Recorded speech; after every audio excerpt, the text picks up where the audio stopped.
24장 다 읽어오셨죠? 우리 다음 주는 25장 읽어오셔야 됩니다. 24장 길기 때문에 14절에서 27절까지 변재현 지사님 봉독하겠습니다. 그러나 이것을 당신께 고백하리이다. 나는 그들이 이단이라고 하는 도를 따라 조상의 하나님을 섬기고 율법과 선지자들의 글에 기록된 것을 다 믿으며 그들이 기다리는 바 하나님께 향한 소망을 나도 가졌으니 곧 의인과 악인의 부활이 있으리라 함이니이다. 이것으로 말미암아 나도 하나님과 사람에 대하여 항상 양심의 거리낌이 없기를 힘쓰나이다. 여러 해 만에 내가 내 민족을 구제할 것과 재물을 가지고 와서 드리는 중에 내가 결례를 행하였고 모임도 없고 소동도 없이 성전에 있는 것을 그들이 보았나이다. 그러나 아시아로부터 온 어떤 유대인들이 있었으니 그들이 만일 나를 반대할 사건이 있으면 마땅히 당신 앞에 와서 고발하였을 것이요 그렇지 않으면 이 사람들이 내가 공회 앞에 섰을 때에 무슨 옳지 않은 것을 보았는가 말하라 하소서. 오직 내가 그들 가운데 서서 외치기를 내가 죽은 자의 부활에 대하여 오늘 너희 앞에 신문을 받는다고 한 이 한 소리만 있을 따름이니이다 하니 벨릭스가 이 도에 관한 것을 더 자세히 아는 고로 연기하여 이르되 천부장 루시아가 내려오거든 너희 일을 처결하리라 하고 백부장에게 명하여 바울을 지키되 자유를 주고 그의 친구들이 그를 돌보아 주는 것을 금하지 말라 하니라. 수일 후에 벨릭스가 그 안에 유대 여자 드루실라와 함께 와서 바울을 불러 그리스도 예수 믿는 도를 듣거늘 바울이 의와 절제와 장차 오는 심판을 강론하니 벨릭스가 두려워하여 대답하되 지금은 가라. 내가 틈이 있으면 너를 부르리라 하고 동시에 또 바울에게서 돈을 받을까 바라는 고로 더 자주 불러 같이 이야기하더라. 이태가 지난 후 보르기오 베스도가 벨릭스의 소임을 이어받으니 벨릭스가 유대인의 마음을 얻고자 하여 바울을 구류하여 두니라. 아멘. 오늘 바울이 가이사랴 빌립보에서 로마의 총독 벨릭스 앞에서 재판을 받는 광경입니다. 과거에 그런 재판이지만은 우리가 살아가는 모든 삶 속에 이런 재판이 개인적으로나 법정에서 끊임없이 있지요. 여러분들의 삶에서도 누구를 보면서 왜 저래 살아?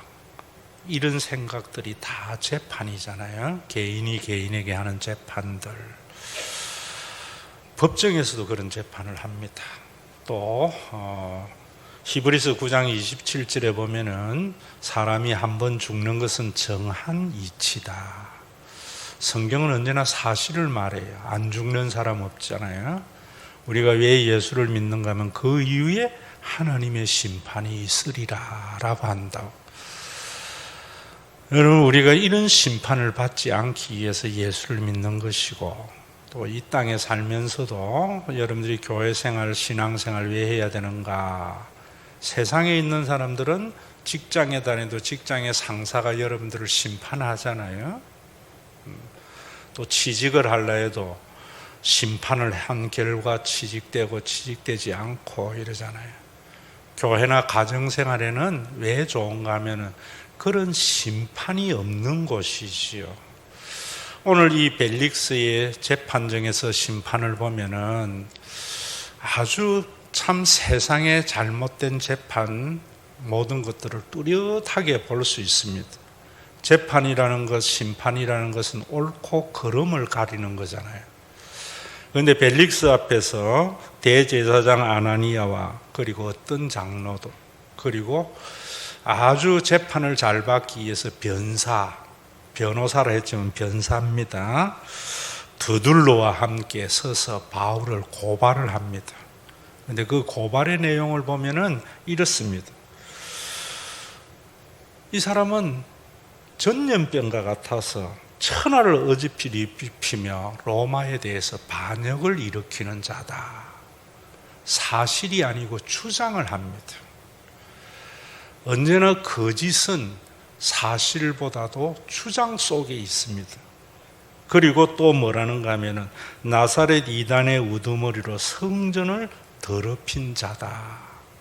성전을 더럽힌 적이 없는데 성전을 더럽혔다고 주장을 해서 바울을 정죄하고 벌 주려고 하고 있습니다. 요즘 우리나라의 여러 가지 모습에도 우리 뚜렷하게 보이잖아요. 재판에서 주장은 받아들여지고 사실은 계속 신문하는 이런 모습을 보면서 벨릭스의 재판정이 생각이 나기도 했습니다. 그런 그들의 주장에 대해서 바울은 변론을 뭐라고 하는 사실을 가지고 합니다. 자기가 예루살렘에 예배하러 간 지 열이틀밖에 안 되었다. 내가 소동을 일으킬 만한 모임이나 그런 기간이 있을 수 없다. 이렇게 말을 합니다. 그래서 성전에서 누구와 변론한 적도 없고 성전이나 시중에서 무리를 소동케 한 적도 없다. 사실을 이야기합니다. 그리고 또 뭐라는가 하면은 그들이 이단이라고 하는 도를 따라서 그들과 같이 나도 조상의 하나님을 섬기며 율법과 선지자의 글에 기록된 것을 다 믿었다. 이것도 사실이죠.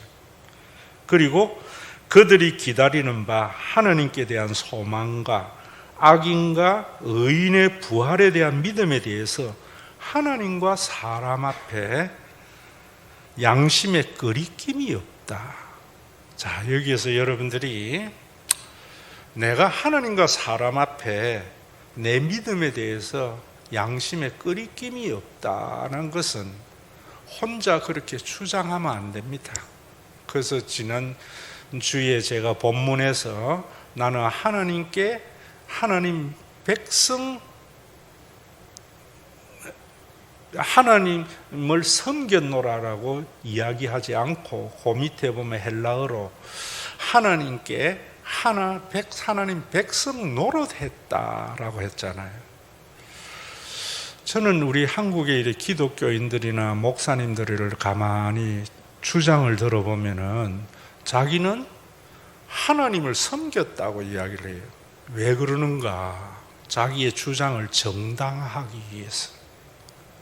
그리고 사람들에게 지지를 받기 위해서 그러는데, 여러분 사실은 하나님께 백성 노릇이 뭔가에 대한 정확한 이해가 없으면 자기 주장에 지나지 않지요. 왜 신앙생활이 어렵고 교회에서 하나님의 나라를 맛보는 평안을 못 누리는가? 전부 주장 때문입니다. 사실을 말하지 않고, 복음은 사실이거든요. 그래서 바울도 오늘 그 어떤 사실인가 하면은 이것 때문입니다. 하나님께 대한 소망. 어떤 지금 굉장히 많은 어려움을 겪고 있는데, 아마 여러분들은 그런 경험이 없는지 몰라도 저는 목회하다 보니까 법원에서 참고인으로 소환이 되어서 개척하다 보니까 별일을 다 당했어요. 여기 법원 어디 누굽니다 하면 마음이 턱 내려앉아요. 그럴 때에 아마 여러분들이 살면서 그런 일이 아니더라도 살다 보면은 경험해보고 싶지 않는 일들, 내가 바라는 일들이 이루어지지 않았을 때 우리에게 절망이 있잖아요. 그럴 때에 하나님께 대한 소망이 있는 것이 믿음이지. 그래서 오늘 우리 조금 전에 부른 찬양에도 보면은 편안히 길을 갈 땐 보이지 않아도 지치고 고나여 넘어질 때면 다가와 손 내미시네. 여러분 정말 그런 것 같아요. 자녀들도, 나도 아이들의 부모이자 또 부모의 자녀인데 편안할 때 부모 생각, 가정 생각 없지요. 지치고 고나여 쓰러질 때 엄마 생각나고 아버지 생각나고 가정 생각나는 것이요. 지극히 당연한 것입니다. 바울은 그런 신앙을 가졌다 이렇게 말해요. 제가 참 목회하면서 참 감사한 것 중에 하나는 그런 겁니다. 여기 편안히 길을 갈 때 보이지 않아도 곤하여 지치고 쓰러질 때 다가와 손 내미시네. 제자 훈련에 대해서도 제가 그런 이야기 했잖아요. 여러분, 설교의 중심에서 좀 격가지로 가는 이야기지만은 성경 구절 몇 구절 암송하고 큐티 좀 하고 뭐 기도하는 이런 제자 훈련은 종교인을 만드는 제자 훈련입니다. 고린도전서에 제가 말했잖아요. 하나님의 징계가 제자 훈련이라고. 그래서 NIV 이런 성경에 보면은 징계를 가지고 디사이플 일어났다고. 그게 뭡니까? 편안히 길을 갈 땐 보이지 않다가 지치고 고나여 쓰러질 때 다가와 손 내미시는 주님이 보이잖아요.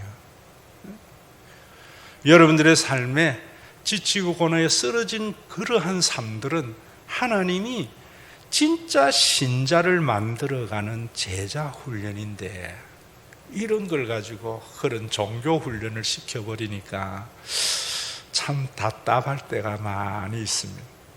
여기에서도 또 한 가지 여러분들에게 팁을 드리자면은, 편안히 지치고 고나여 쓰러질 때 다가와 손 내미시는 것은 하나님이 기도하니까 나에게 이렇게 역사하셨어. 그렇게만 한다면은 기독교라고 할 수 없어요. 하나님은 그렇게도 역사하지만은 성육신 이런 것이 교리화되면서 삶이 없어져 버렸거든요. 하나님은 언제나 보이는 사람 속에 내주합니다. 하나님은 언제나 보이는 사람들의 모임 속에 내주합니다. 그래서 그들을 통하여 역사하시는 하나님입니다. 여러분들이 삶에서 자유를 누리지 못하고 평안을 누리지 못하는 것은 교회가 세속화되었기 때문입니다. 세속화라는 것은 뭐냐면, 교회가 하나님 노릇을 해주려고 하지 않았기 때문에, 그저 기도 응답으로 하나님을 경험하라고 하기 때문에, 그 주장이거든요. 내가 기도했더니 우리 아들 좋은 대학 갔어. 좋은 대학 간 것은 사실인데 기도했기 때문이라는 것은 주장이거든요. 그런 주장에 휘말려 버리면은 여러 가지 어려움이 생기죠. 저는 참 목회하면서 기쁜 것이 그런 거예요. 힘은 들지만은 편안한 교인들은 저에게 전화 잘 안 합니다. 또 저 찾지도 않습니다. 정말 앞뒤 좌우로 돌아봐서 의지할 것 없는 분들은 평소에 안 하다가도 목사님 해요. 그래서 교인이 목사님 하면은 가슴이 덜컥 내려앉아서 만나자고 해서 가보면은 뭐 정말 그 이야기를 합니다. 할 수 있는 만큼은 해드리려고 합니다.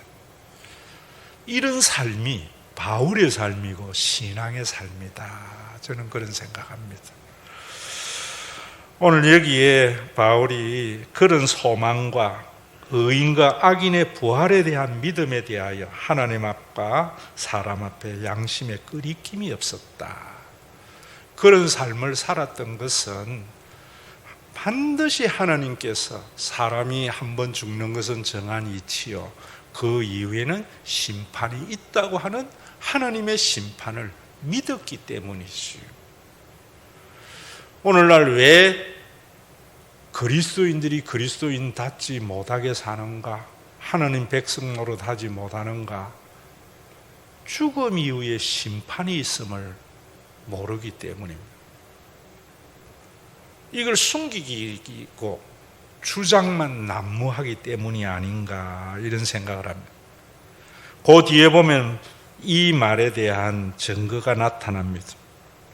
양심에 끄리낌이 없었기 때문에 바울은 대제사장이나 사두개인이나 바리새인이나 심지어 예루살렘 교회의 야고보와 그 외에 많은 장로와 교인들과는 달리 내 민족을 구제할 것과 재물을 가지고 와 오늘 드리는 중에, 지난 주일도 우리 봤죠. 이거 놓치면 안 되지요.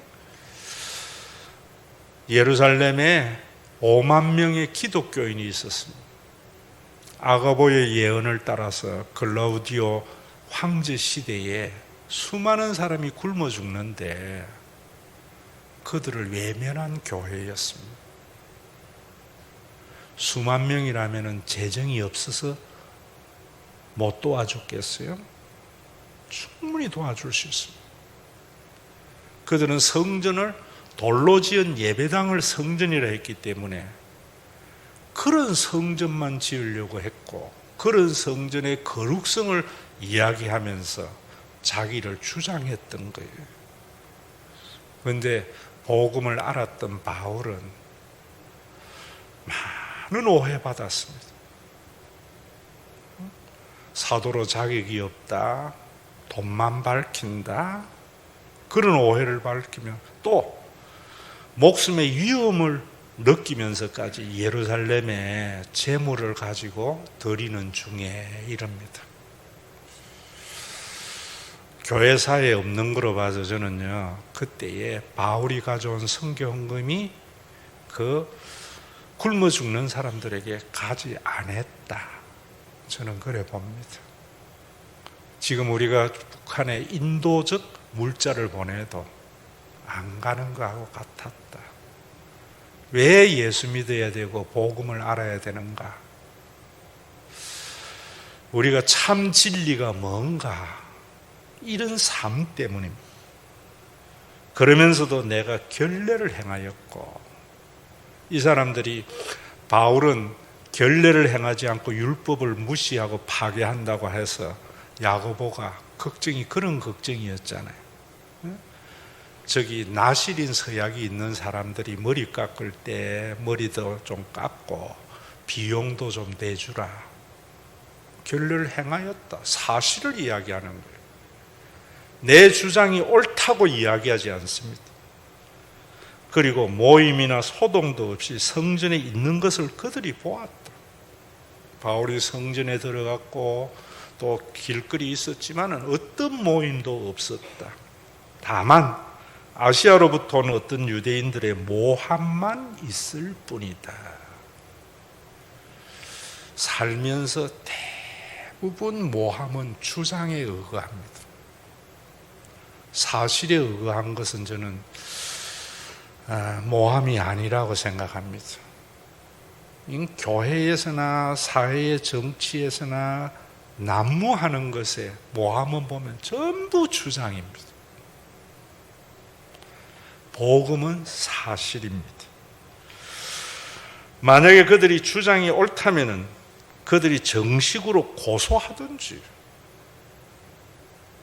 공회에서, 사내들인 공회에서 증명해보라고 바울이 이렇게 이야기합니다. 죽은 자의 부활에 대하여 오늘 너희 앞에 신문을 받는다고 하는 이 한 소리만 있을 따름이다. 바울이 왜 그렇게 모함을 받으면서 억울한 소리를 들으면서 죽어져 가는 사람을 살리려고 했는가? 복음을 아는 자였기 때문입니다. 그리고 그 뒤에 보면은 벨릭스와 굉장한 차이를 보이고 있습니다. 24장 22절에 가보면은 벨릭스가 이 도에 관한 것을 더 자세히 아는 고로 예수가 그리스도라고 하는 이 복음을 벨릭스는 잘 알았어요. 오늘도 많은 교인들이 벨릭스와 같은 믿음을 가지고 있는 사람이 많습니다. 그래서 제가 오늘 제목에 복음에 대해서 아는 자 이랬어요. 예수님이 십자가에 죽으시고 부활하시고, 예수님의 십자가에 죽으심은 아무런 가치가 없는 자에게 어떠한 대가도 바라지 않고 자기의 모든 것을 내어주신 하나님의 행위라 하더라 대해서 아는 겁니다. 부활에 대해서도 예수님의 부활은 그것에 대한 증거라 카더라. 이런 사람은 믿음이 없습니다. 어떤 믿음이 없는가? 26절에 보면은 동시에 또 바울에게서 돈을 받을까 바라는 거로 더 자주 불러 같이 이야기하더라. 저는 이 속에서 한국 교인들의, 많은 한국의 잘못된 교인들의 모습을 봅니다. 교회 와서 왜 설교 듣고 예배 드리는가? 더 자주 기도하고 기도원 가고 이러는가? 돈을 더 받을까 해서.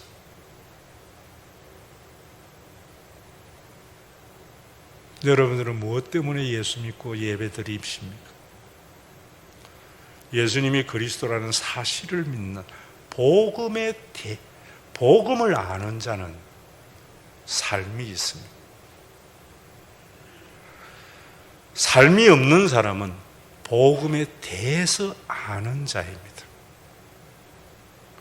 히브리의 야다라는 말은 굉장히 중요한 말입니다. 안다라는 말인데요, 누구에 대해서 안다는 말입니다. 그거는 헬라적 알미입니다. 히브리적으로 안다는 것은 누구를 안다는 겁니다. 차이는 뭐냐면 이거하고 같아요. 나 윤석열 대통령 잘 알아요. 검찰총장 지낸 것도 알고요. 김건희 남편이라는 것도 알고, 서울대 법대를 나온 것도 알고, 그의 얼굴을 가지고 많은 사람들 속에 얼굴을 식별할 줄도 알아요. 그건 정보를 아는 겁니다. 그것에 구원이 있는 것은 아닙니다. 히브리의 야다는 동고동락한다는 겁니다. 나는 윤석열과 동고동락하는 자가 아는 자이지요. 우리는 권력자와 아는 자가 아니라 그리스도와 아는 자여야 됩니다. 그런 사람이 복음을 아는 자입니다. 우리 한국에는 복음에 대해서 아는 사람이 너무 많아요. 벨릭스와 같이. 자주 만나서 듣기는 듣는데 돈을 받을까 하여, 유대인의 마음을 얻고자 하여, 그러면서도 호의를 베풀어 줍니다. 바울에게 자유도 주고 친구들로 하여금 돌봐주는 것도 허락합니다. 휴머니즘도 있습니다. 그 안에 구원은 없습니다. 여러분, 사람이 한 번 죽는 것은 정한이지요. 그 위에 심판이 있습니다. 하나님의 옳고 그름에 대한 심판은 여러분들의 주장을 가지고 심판하는 게 아니에요. 우리의 삶의 사실을 가지고 심판합니다. 언젠간 여러분들에게 수요일 날 같은 데에 제가 성경 공부할 때 이런 가장 기본적인 것을 많이 이야기합니다. 세종대왕이나 이순신은 구원을 받았을까?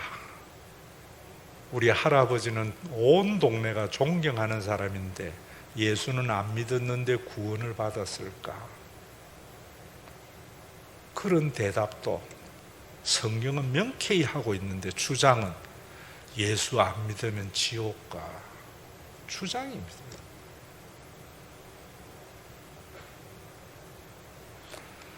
사실은 뭔가? 그리스도를 믿는 길. 저는 두 가지라고 생각해요. 하나는 그런 사람들은 내 혈연의 가족이 소중한 만큼 타인도 중요하게 여기는 삶. 이게 복음을 아는 자입니다. 이게 그리스도를 믿는 자입니다. 우리 교회가 중요한 만큼 옆에 교회도 중요한가? 이번에 우리가 교단에 탈퇴하는 이유도 그겁니다. 우리 교회가 동고동락하지 않는 교단인데 왜 거기 있어야 돼?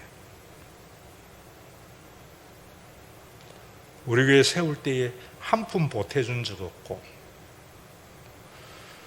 우리 교회에 코로나 때 내는 상납금은요, 보통 교회의 5배를 냈습니다. 그런데도 교인들 소득 공제 서류를 빌미 삼아 동고동락이 아니시오. 그들이 벨릭스고, 그들이 대제사장이고, 그들이 당대의 야고보다. 저는 그래 봅니다. 복음을 아는 자는 내 가족이 동고동락하듯이 타인과도 동고동락하려고 하는 사람.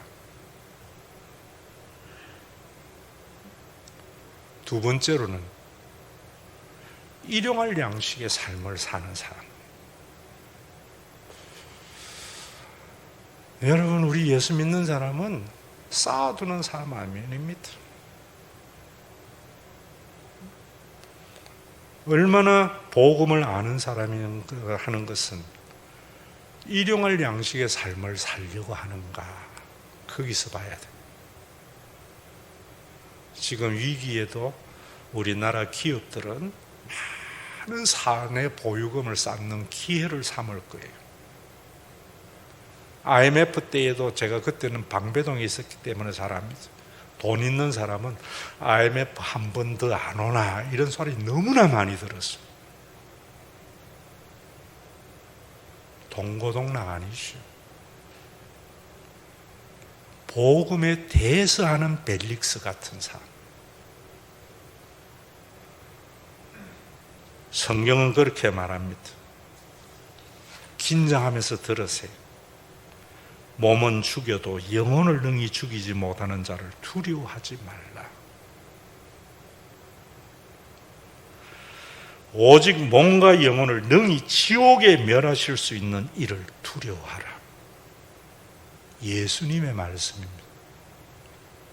성경 보세요. 지옥이라는 말이 몇 번 쓰여지지 않았습니다. 무엇을 두려워해야 되나? 벨릭스는 뭘 두려워했습니까? 이 이야기를 듣고 대해서 알았는데 두려워했는데 복음의 삶이 없었어요. 오늘 이 설교를 들으면서 지옥 갈까 두려워만 하지 말고 복음에 있는 사람은 다시 들어와서 평안을 누리게 됩니다. 주장에는 공포를 심어줍니다.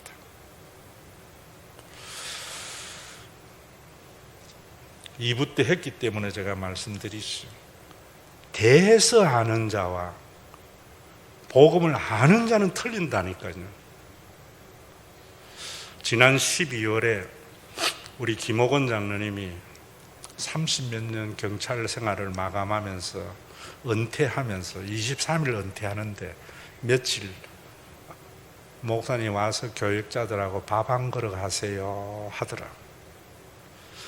제가 가서 저도 방배동에 있을 때에 직장 예배, 기업하는 교인들 직장 예배 가보면 난 토살장 끌려가는 것 같아요.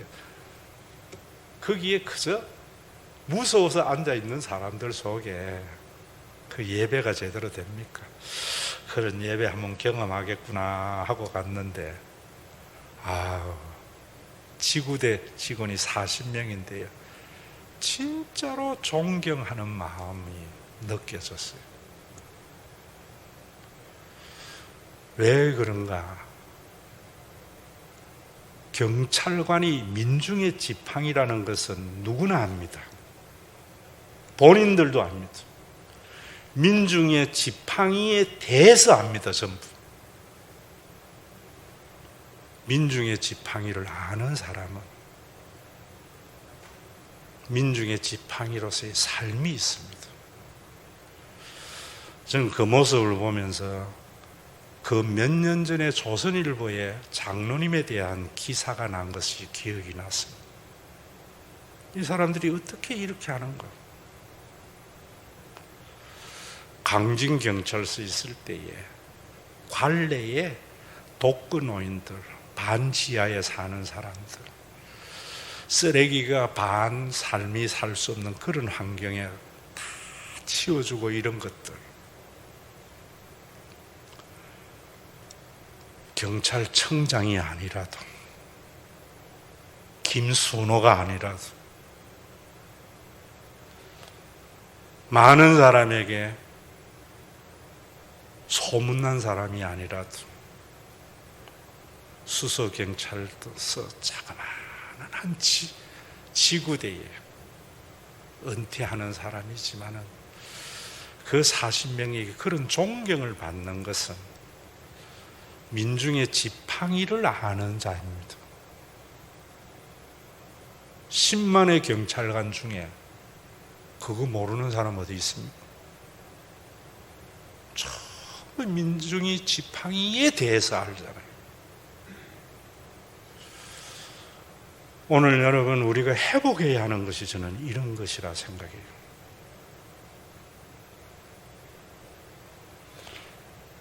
여러분 여기에 성전을 더럽힌 것, 규례를 지킨 것, 종교 생활입니다. 두 가지 생각하세요. 하나는 내 혈연의 가족이 소중한 만큼 타인도 소중히 여겨져야 됩니다.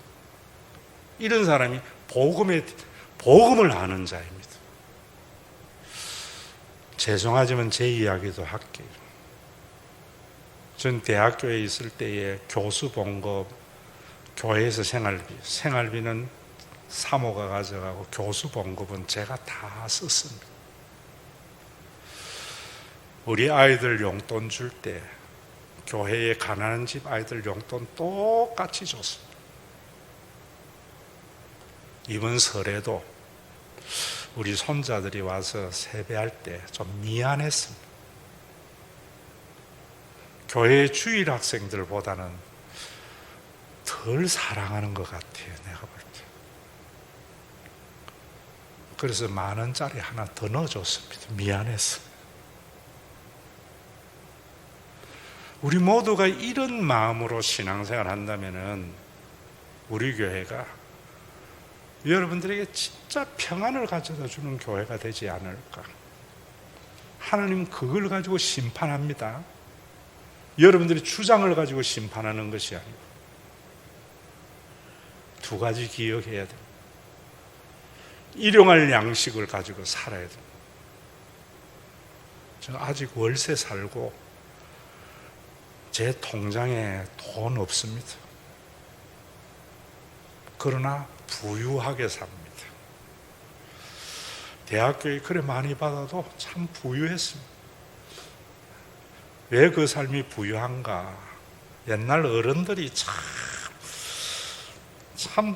바른 말 많이 하는 것 같아요. 제가 어릴 때에 어머니에 대한 스트라이크는 이거잖아요. 대부분 우리 시대에는 엄마 나 밥 안 먹어. 그럼 제 어머니는요 안절부절합니다. 와서 하시는 말씀이 뭐라는가 하면 웅아 오늘 못 먹은 밥은 평생 못 먹는데 내일 2그릇 먹는다고 해서 오늘 못 먹은 밥 먹은 게 아닙니다. 왜 예수를 믿어야 되는가? 여러분들의 삶에 부유해지는 게 그런 겁니다. 왜 예수님께서 성령을 보내서 교회를 만들어 주셨는가? 오늘 써야 할 돈은 오늘 쓰는 겁니다. 오늘 못 쓴 돈 내일 쓴다고 해서 오늘 쓴 돈이 아닙니다.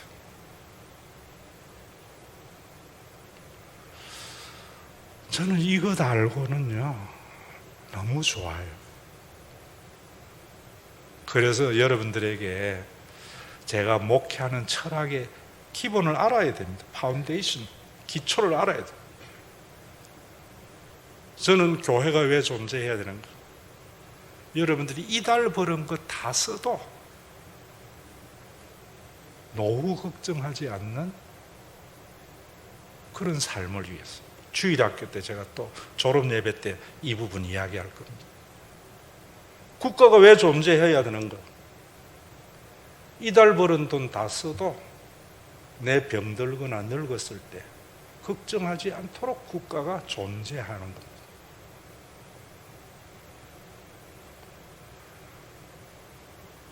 복음을 아는 자와 복음에 대해서 아는 자는 다릅니다. 심판을 정확하게 알아야 됩니다. 우리는 흔히 그렇게 이야기하죠. 예수님이 간음한 여인을 데리고 왔을 때 많은 사람들이 욕을 하고 이럴 때에 정죄할 때 예수님이 죄 없는 자 돌로 쳐라. 모르는 것 같아요.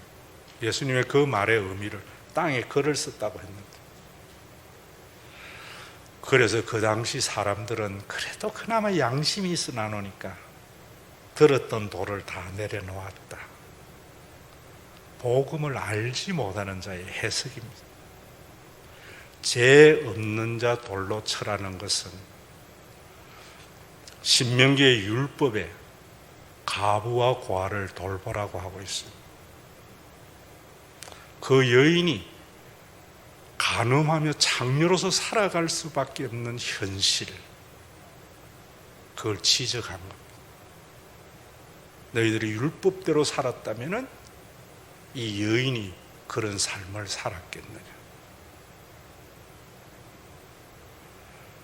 오늘 여러분, 우리 교회는 이번에 가입을 하는 것도 바로 그런 부분입니다. 교회가 좀 IMF가 아니라 코로나 때 우리 노회에 어려운 교회는 없는가? 어떻게 도와줄까? 복음을 아는 노회죠. 상납금 좀 미납하면은 행정보류, 복음에 대해서 아는 죽은 노회지요. 여러분, 그래서 바울은 로마서 4장 읽으면서 참 많이 은혜 받았습니다. 나를 중히 여기는 자도 주를 위하여 중히 여기고 먹는 자도 주를 위하여 먹으니 이는 하느님께 감사하며 먹지 않는 자도 주를 위해서 먹지 아니하며 주께 감사하느니라. 우리 중에 누구든지 자기를 위해서 사는 자가 없고 자기를 위하여 죽는 자도 없도다. 우리가 살아도 주를 위해서 살고 죽어도 주를 위하여 죽나니 그러므로 사나 죽으나 우리가 주의 것이다. 복음을 아는 자의 삶입니다. 먹을 것과 먹지 못할 것을 가리고 이날과 이날은 틀린다고 해서 안식일의 모든 준수를 가리는 그들에게 안식일을 지키는 것도 주를 위해서, 먹는 것도 주를 위해서, 먹지 못하는 것도 주를 위해서 서로 비방하고 판단하는 것이 아니다. 사나 죽으나 주의 것이다. 그랬기 때문에 당대의 대제사장이나 사두개인이나 바리새인이나 장로나 야고보가 세상을 보는 눈하고 바울이 보는 눈하고는 너무나 달랐습니다. 주장을 듣고 종교인이었던 유대인들은 간음한 여인을 돌로 치려고 하였지만 복음의 주체이신 예수님은 죄 없는 자 돌로 쳐라. 그 여인이 그렇게 살 수밖에 없는 사회적인 책임을 물은 거예요. 오늘 우리 교회는 타인을 정죄하기보다 그 타인의 그런 삶에 대해서 책임감을 가질 수 있는 그런 신앙이 편만한 신과 회복이 있는 교회, 이런 신앙을 가짐으로 말미암아 몸은 죽여도 영혼을 죽이지 못하는 자를 두려워하지 말고 몸과 영혼을 지옥에 멸하는 자를 두려워하라.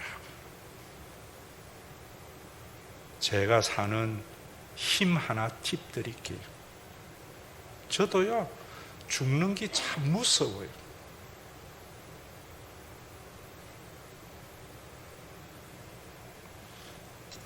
그러나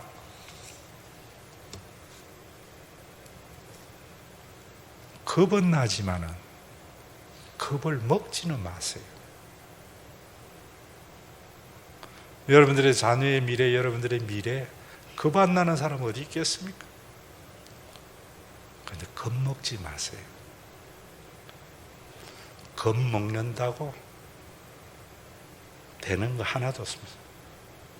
그리스도인들의 실패의 삶, 왜 일용할 양식을 누리며 살지 못하고 왜 타인의 가족에 대한 그런 생각을 없는가?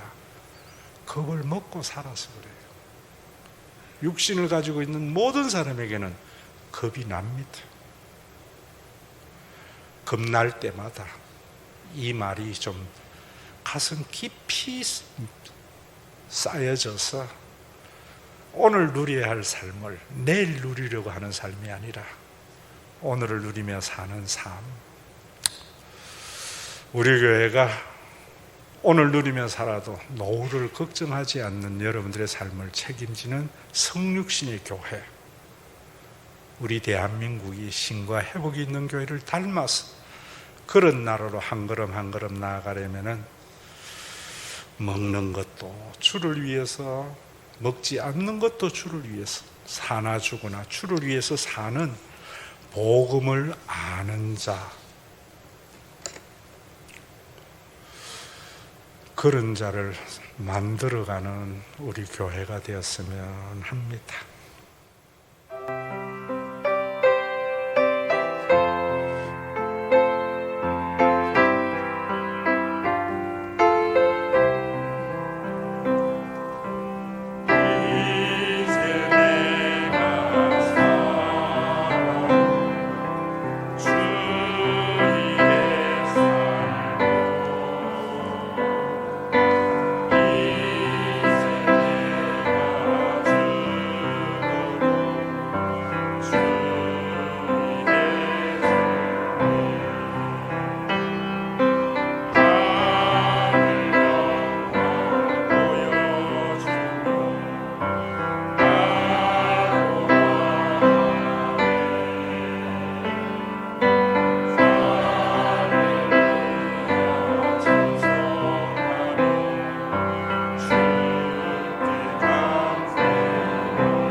우리 주 예수 그리스도의 은혜와 아버지 하나님의 무한하신 사랑하심과 성령님의 감동하심이 이제 내가 살아도 주 위에 살고 이제 내가 죽어도 주 위에 죽네, 사나 죽으나 주 위에 사는 믿음의 권속들과 신과 회복 있는 교회 위에 온전한 천국이 다가오는 재림의 그날까지 함께 있을지어다.